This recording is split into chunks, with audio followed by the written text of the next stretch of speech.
Welcome to the Slop Temple. We pray this video helps. You start by preparing the device and forcing a clean recovery entry. Charge to at least 50% and attach the original cable so the phone won't die mid-process. Once done, power off fully, then press and hold power plus volume down or volume up on some models for 10-15 seconds to trigger recovery. If the screen stays blank, make 3 quick power presses to ensure it's off, then repeat the long press. This method forces the bootloader to present the recovery menu so you can proceed safely.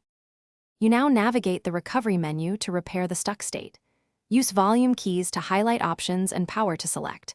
First, try Reboot System now to see if the loop clears. If it reboots back into recovery, choose Wipe Cache Partition because it clears temporary files without deleting your data. If that fails, consider Apply Update from SD card or ADB sideload with matching Oppo firmware. Make sure the package is exactly for your model, otherwise you'll risk bricking the device. You finish with decisive final steps and one key troubleshooting tip. If cache wipes and updates don't help, perform a factory reset as the last resort. Make sure you understand that this erases personal data.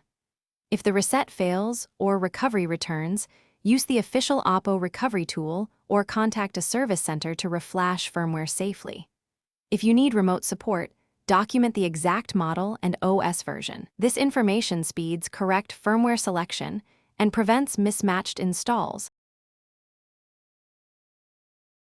Thanks for watching. Consider subscribing if we helped you.